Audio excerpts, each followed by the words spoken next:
Mapping is a fundamental way of describing almost everything that happens on the surface of the Earth. The way in which that we can capture all this geologic information, the historic information, all onto a surface that shows how they relate to each other is the potent, valuable part of mapping. Being here at a site where we can still see very clearly how the copper was won from the earth, that history is all here laid out for us to see. So the brief for the Rural Roaming Room was a series of spaces that would travel around the Isle of Anglesey.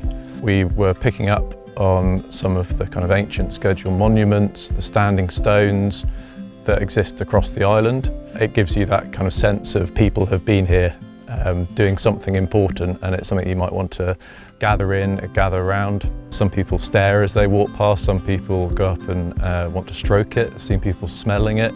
Some people start to weave into it. You know, children want to climb and play around it, and they've been received really positively. You know, I think people can recognise that there's a lot of care, craft and effort has gone into making these structures. People seem to, on the whole, really appreciate that. Dwi'n meddwl mae'n braf I weld cymaint o bobl ifanc o gwmpas ar y mynydd, ac os fel arfer, dwi'n ei weld bobl sy'n dod yma gyda care, a falle mynd o gwmpas gyda cwn, a ddim yn dallt dim byd am y mynydd, ond mae plant sydd wedi bod o gwmpas heddiw yn stopio, mae'n meddwl am be mae'n gallu weld o gwmpas, a wedyn mae'n dechrau gwneud barddoniaeth neu lluniau yn y cwtsi o gwmpas yma, a dwi'n meddwl mae'n enjoy y lle, a gobeithio mae'n gallu dod yn ôl rhywbryd a wneud rhywbeth debyg.